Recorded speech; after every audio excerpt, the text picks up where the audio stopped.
Hola, ¿qué tal? ¿Cómo están? Bueno, volví a Radio Mi Bola después de un largo tiempo que no hacía radio, por lo menos 2 meses, 2 meses y medio. Les comento que hace 21 grados de temperaturas, estamos aquí en Llanes, esto es Radio a Mi Bola, y tengo enfrente a Íñigo Gómez Jordana. ¿Quién es él? Bueno, lo vamos a ir descubriendo los dos a medida que vamos haciendo este pequeño reportaje. ¿Cómo te va, Íñigo? ¿Todo bien? Todo bien, Horacio, muy contento de poder seguir aquí en Llanes, que ya estamos a 5 de septiembre y las vacaciones se van acabando, o sea que Sí, feliz de poder estirar un poco el chicle se nos está y yendo un seguir poco por el aquí. verano. Sí, sí. Escúchame, Iñigo, el asunto es el siguiente. ¿Dónde naciste? Yo nací en Madrid. Ah, mira, vos sos madrileño de pura cepa. Bueno, de pura cepa tampoco, Mm. porque mi padre es vasco, nació en un pueblo de Fuenterrabía, y mi madre nació en Madrid, pero tengo raíces de Llanes, entonces en el fondo nací en Madrid, pero mis antepasados están por toda España y Llanes es uno de esos sitios, y por eso vengo aquí, pues estamos aquí en Llanes. Sabes un poco que nos atrapa a todos, ¿no? Siempre venimos acá y nos encontramos todos los veranos acá. Sí, sí, sí, año tras Eh, año. Decime, ¿estudiaste, no, Sí, Iñigo? sí, sí, estoy a punto de terminar la carrera de Derecho y ADE en una universidad en Madrid que se llama CUNEF. Mirá vos, mirá vos. Decime lo siguiente, ¿qué te atrae tanto Llanes? ¿Por qué te atrae Llanes? Para mí, lo que me atrae de Llanes, diría que hay una parte racional y una parte irracional. La parte racional yo creo que es indiscutible, lo bonito que es el sitio como tal, tener la Sierra del Cora tan cerca, las playas que tenemos aquí, la temperatura, que habrá alguno que piense, ¿cómo que la temperatura, cabrón? Bueno, es que salir de Madrid en verano cuando hace 42 grados y llegar aquí que haga 21 es Es una muy agradable, satisfacción. es algo muy agradable, objetivamente. La gran gastronomía que hay en Asturias y luego la parte racional. Yo tengo un gran vínculo hacia Llanes, fruto pues, de la tradición familiar que tenemos de venir aquí, soy del bando de la Magdalena, toda mi familia viene aquí en verano, tengo un gran grupo de amigos, entonces esa combinación hace que sea un gran forofo de Llanes y venga siempre que puedo. Venís a comer acá a la Marina, donde te estoy haciendo este reportaje y trabajo yo y vos sos cliente, todos Sí, sí, juntos. sí, sí, sí, sí.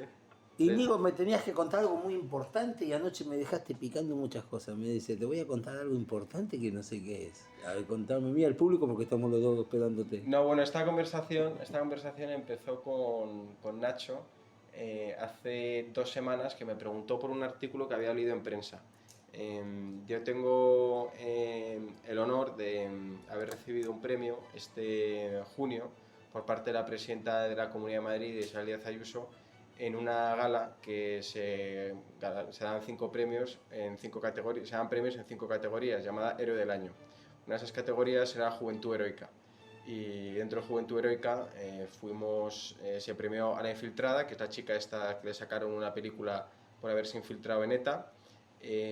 Se premió al héroe de Bataclan, que fue un español que murió en los atentados de Bataclan en París tapando a su mujer sobrevivió, entraron los terroristas, pesaba la fecha de Ah, su sí, me mujer acuerdo. Sí, sí, sí, y sí. consiguió salvarla. Y el tercer premio dentro de esa categoría, pues fui yo. Entonces salió en algún artículo, lo vio la hermana de Nacho y me dijo, joder, niño, tenemos que hacer una entrevista sobre esto, me parece muy interesante y tal. Y dije, bueno, pues venga, para adelante.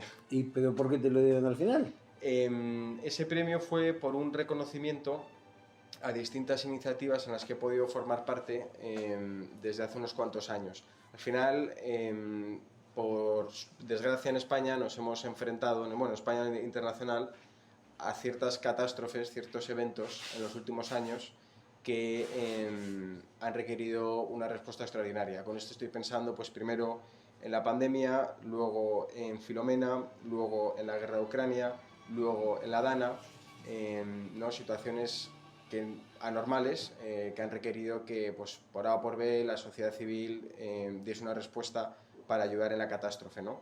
Todo empezó en el COVID, cuando con un grupo de amigos conseguimos levantar dinero para ser los primeros en llevar material sanitario a las residencias de ancianos, llevábamos geles, llevábamos mascarillas, fuimos los primeros en hacer test.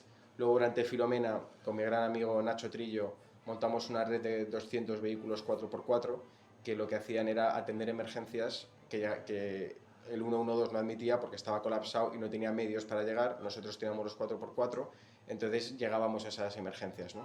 Esto es lo que más hemos podido tangibilizar en cuanto a vidas salvadas, porque atendimos alrededor de 2.000 emergencias, de las cuales en torno a 500 eran de vida o muerte. ¿Pero eso lo montaste tú desde tu casa? Con Nacho Trillos y con mi amigo Nacho, él estaba en el campo. ¿Y quién colaboraba también? ¿Enfermeros, médicos? Nosotros lo que hicimos fue montar una red de amigos boca a boca. Oye, ¿quién tiene un 4x4? Les metimos en grupos, mi teléfono era una centralita de llamadas, se distribuyó por todos lados, me llegaban las llamadas y yo las iba asignando, ¿no? Y luego, claro, me quedaba con las ganas de hacer trabajo de campo y alguna noche tuve que salir, ¿no? Pero la gestión era principalmente esa, dividir la recepción Esto fue de en el 20, cuando fue Esto fue en el 21, en enero del 21.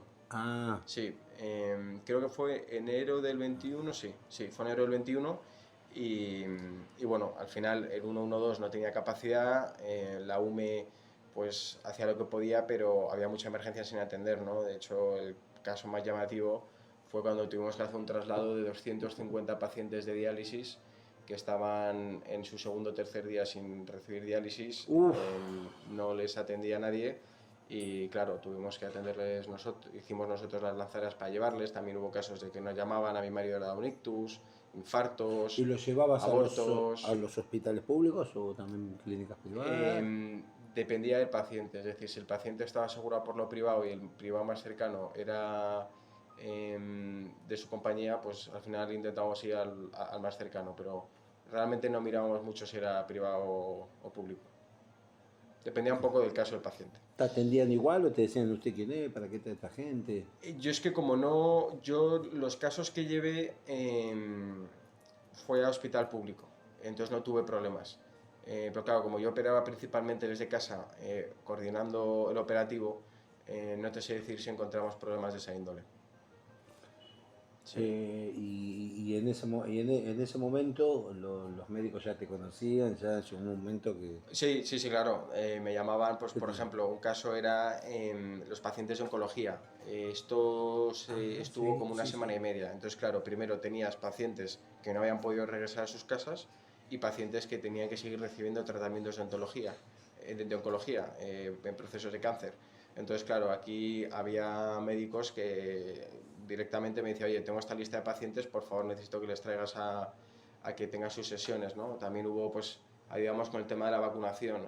Tenían que llegar las vacunas a las residencias de ancianos porque a pesar de que estaba amarillo lleno de nieve, el virus no se paraba por la nieve. Entonces, también hicimos traslados de vacunas y eso, pues sí, al final guardamos cierta relación con unos cuantos. ¿Por qué crees que el COVID picó tanto en Madrid, más que en otros lugares? ¿Por la cantidad de gente, por descuido? No tengo los datos a nivel de tasa de infección por habitante. Yo creo que yo lo atribuiría primero a la densidad de la población. Al final yo creo que la gente está más concentrada, vive más apelotonada. La calidad del aire quizás sea peor, no sé si eso influye o no, pero a lo mejor tiene que ver. Y luego sí que es verdad que Madrid es una ciudad que, por ejemplo, yo tengo la impresión de que comparado con Barcelona se hace mucha más vida social. La gente sale más, se junta y demás. Y yo creo que eso ha podido influir. Pero son mi punto de vista completamente inexperto. Pensá que al principio era como que era una gripe, qué sé yo, que no se sabía bien qué era cuando empezó el tema del COVID. Todo el mundo pensaba que era como una gripe, algo así, y fue mucho más fuerte. Por desgracia, sí, por desgracia fue mucho más fuerte. Yo creo que todavía quedan muchos interrogantes abiertos sobre lo que pasó o no, porque de repente surgió la guerra de Ucrania, donde montamos otra iniciativa por la que también se dio este reconocimiento, y se dejó de hablar de ello, ¿no? Y hay muchas incógnitas que todavía no se han terminado de cerrar sobre el origen del virus, sobre las cepas, si sigue avanzando, la gente de vez en cuando ya te dice no tengo COVID y tal. Es como un capítulo que yo tengo la impresión de que se dejaron muchas cosas abiertas, ¿no? Pero... Es que nunca hubo una información sobre el COVID porque decía que era en Wuhan, en China, claro, que habían tenido todo... No, fue una circunstancia yo creo que complicada porque al ser la primera vez que te enfrentas a eso en tanto tiempo, gestionarlo era complicado. Nosotros, desde luego, con las residencias de ancianos, lo que vimos fue una situación completamente dramática, de caos y, y de máxima emergencia, de enfrentarte a algo contra lo que no tienes armas y no sabes cómo atacarlo. ¿Pensás que se hizo a propósito? Porque alguien te dice, no, el COVID se hizo a propósito para eliminar gente porque somos muchos habitantes en el mundo. ¿Cómo Em, ves eso? Porque quedaron muchas incógnitas. sí, em, o sea, en el lado conspiranoico, si dices a nivel conspiranoico, ¿te interesaría eliminar gente? Hombre, si realmente quisiesen eliminar gente, habrían hecho algo mucho más virulento, porque al final el COVID fue algo que hizo daño, pero tampoco fue un virus muy letal. Si quieres cargarte a la gente, puedes hacer algo muchísimo más letal, ¿no? Entonces, yo soy de la teoría de que no fue intencionado, es decir, no creo que hubiese nadie detrás intentando fastidiar al resto del mundo, porque es algo que afectó a todo el mundo, ¿no? Entonces, no me cuadraría, ¿no? Y además China sufrió especialmente por el COVID. Es un país que se vio muy afectado, su economía, su población sufrió mucho. Entonces, yo creo que a lo mejor pudo ser un descuido, creo que es la teoría ahora oficial, que se pudo escapar de algún laboratorio, algún descuido, pero a nivel intencionado, no creo.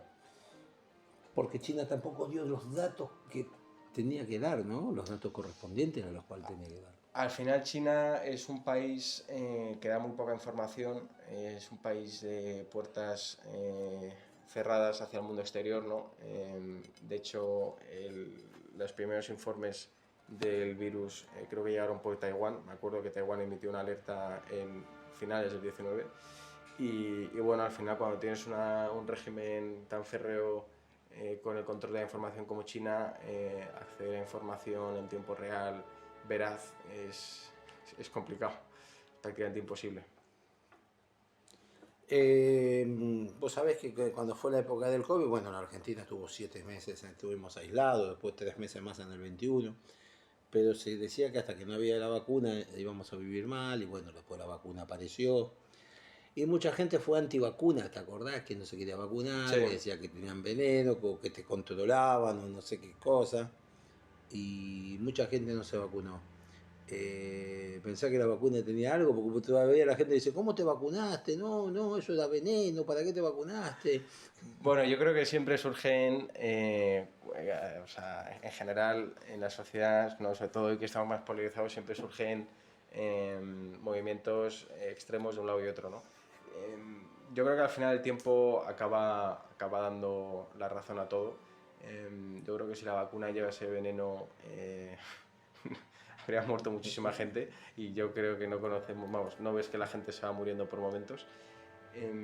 Yo sí que respeto las decisiones que tome cada uno, es decir, yo soy pro, si tú te quieres vacunar, hazlo, si no lo quieres vacunar, no lo hagas, sobre todo cuando tienes cierta edad. Luego hay otro tema, ¿no? Pero con el COVID, si tienes cierta edad y no te quieres vacunar, cada uno tiene que ser consecuente con las decisiones que toma, ¿no? Pero bueno, yo creo que el tiempo ha demostrado que, no sé si fueron súper efectivas o no, pero no creo que fuesen armas de matar, porque si no, muchos de los que están aquí ahora mismo no estarían.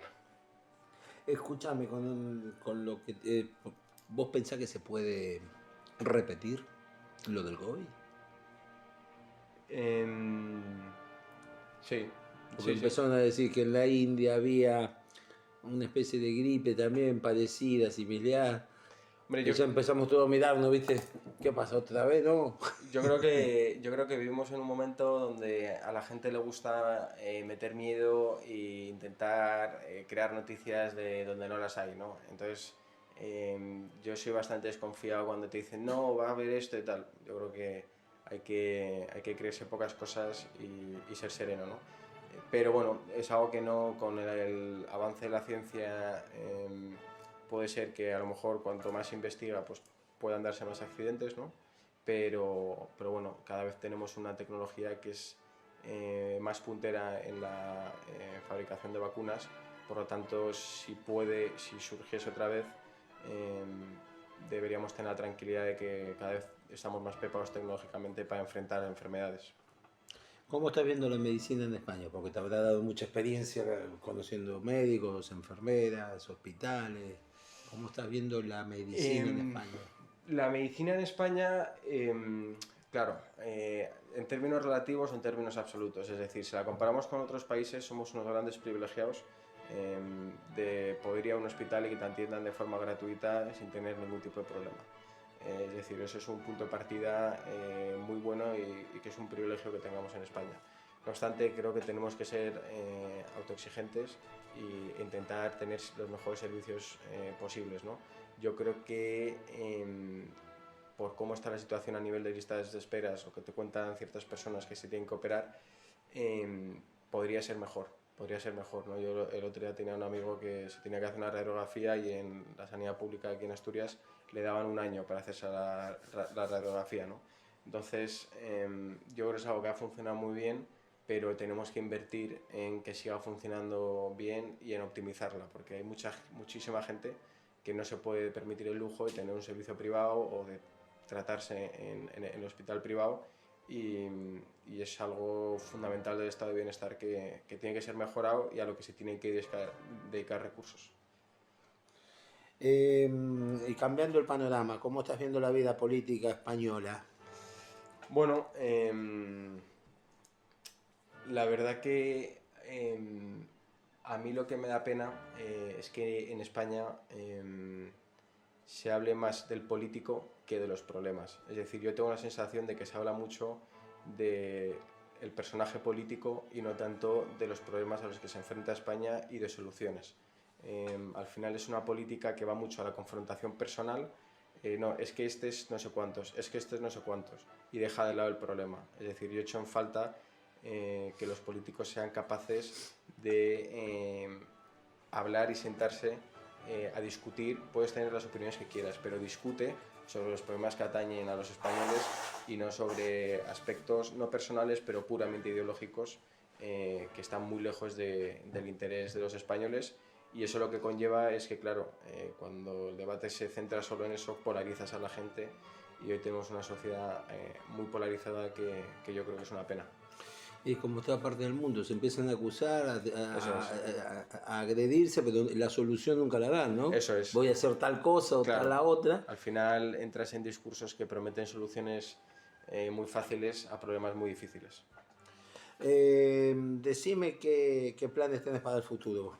Bueno, yo acabo la carrera en diciembre, empiezo a trabajar en el mes de enero y ahora mismo pues tengo unos meses por delante donde quiero aprovechar para disfrutar. Decir la carrera, porque si... Derecho y ADE en CUNEF. Quiero aprovechar para disfrutar. Antes de empezar a trabajar estoy montando algún proyecto, tanto con el enfoque empresarial como solidario. Y bueno, pues a largo plazo voy a empezar en un sector que es el de la consultoría estratégica, pero en unos años me gustaría, la verdad, que emprender para bueno, poder llevar a cabo mi propio negocio y alguna idea que tengo, pues hacerla realidad. Estamos hablando con Íñigo Gómez Jordán. ¿Y tu edad qué edad? 23 años. 23 años, habla todo como un intelectual este chico, una cosa de loco. Les comento que, bueno, seguimos aquí en la Marina, donde estamos haciendo este reportaje, en este verano bastante caluroso. Casi más se nos prende fuego Asturias y no aparecían los bomberos en un momento porque no tenían los suficientes camiones Sí. y el suficiente helicóptero para ir apagando todos los fuegos. Y eso me dolió un poco porque pasó más o menos en la Patagonia, lo mismo en Bariloche cuando se nos prendió fuego. Y acá es similar. Sí. ¿Pensás que es inaptitud de los bomberos o no se pudo o la naturaleza nos pasa por arriba a veces? No sé. Bueno, yo creo que ahí hay una mezcla. En España sufrimos un gran problema con los pirómanos. Una parte importante de los incendios son provocados. Entonces, yo creo que eso es lo primero que tenemos que controlar, es decir, que la piromanía se castigue mucho más fuerte. No soy un experto en el tema, pero creo que el cuidado y la limpieza que se hace de los montes es bastante flojo.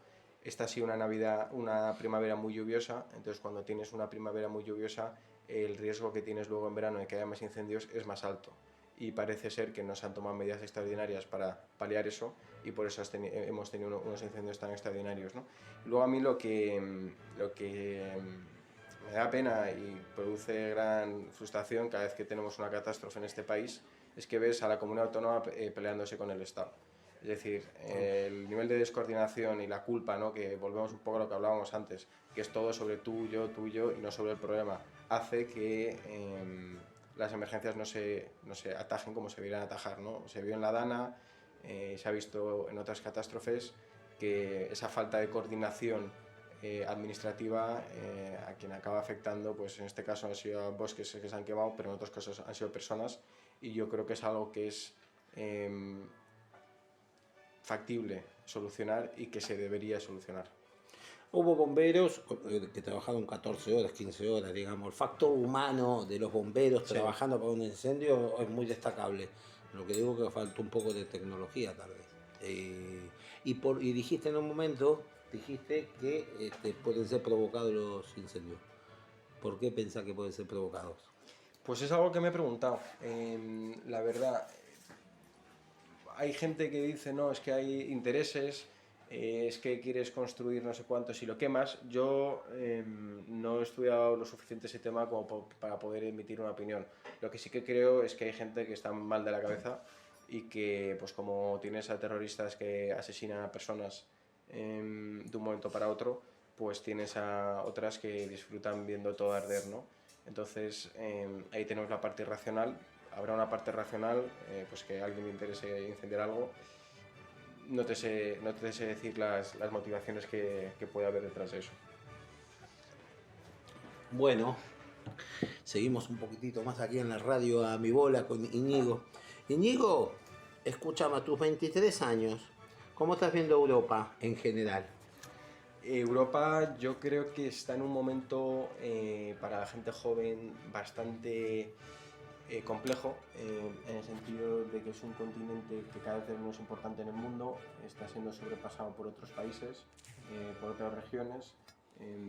Estados Unidos, por ejemplo, cada vez tiene más poder sobre Europa. Es una región que está, por desgracia, en decadencia y donde cada vez pasan menos cosas. Entonces, bueno, yo creo que nosotros tenemos un reto por delante muy importante, y es conseguir que Europa vuelva a ser relevante en el mundo, ¿no? Porque la situación a día de hoy es la de un continente que va camino a ser un lugar de vacaciones y donde se hacen muchas leyes, pero no hay innovación, no se generan nuevas empresas y el empleo que se genera no es de alto valor añadido. Se le está teniendo en Europa mucho miedo a muchas guerras y a una recesión económica que ya en Alemania ya llegó. Bueno, entonces empezamos a ver luces rojas. Alemania creo que ha estado en los últimos 3 años más de algún trimestre en recesión y no sé cuál es la perspectiva, pero están en crecimiento prácticamente nulo, sino en recesión. España ha crecido, muy influenciada por el aumento de la población. Este último año en España creo que hemos aumentado nuestra población en 1 millón de personas. Entonces ha sido una expansión del PIB por número de personas, que yo creo que eso a largo plazo va a demostrar si realmente la economía de España es fuerte o no, o ha crecido solo por el número de personas que ha llegado. Pero desde luego que no es el único país, Alemania, que está sufriendo, Francia también está sufriendo, Inglaterra, aunque ya no está dentro de la Unión Europea, también está por un momento complicado, pero bueno, sin embargo tienes otros países que están yendo muy bien. Por ejemplo, Polonia es una economía europea que lo está haciendo bien. No todo va mal en Europa, pero los grandes motores, que son Francia y Alemania, sí que es verdad que están teniendo problemas y es algo que impacta indirecta o directamente a todos. Bueno, sabés que van 24 minutos con 13 segundos y esto es poca. La gente cuando ya empezás a pasar los minutos, ¿viste? Empieza a cambiar el dial, dice estos chicos hablan todo el día, ponen música. Espero que se vaya a pasar rápido. Así que bueno, bueno, muchas gracias Íñigo por haberte prestado este reportaje y la verdad que después de 2 meses volví a hacer radio, cosa que tenía ganas de hacer. Así que bueno, ahora voy en busca de Marín. A ver si se presta para el reportaje en cualquier momento. Ha sido un placer, Horacio. Espero que al oyente le guste y ya sabes, todo lo que pueda hacer por Radio Bola, a tu servicio. Bueno, nos despedimos de Radio Mi Bola hacia el próximo reportaje, que no va a faltar mucho para que volvamos de nuevo a hacer todas las semanas uno nuevo. Gracias por todo y chau. Todo y chau. Todo y chau. Todo y chau.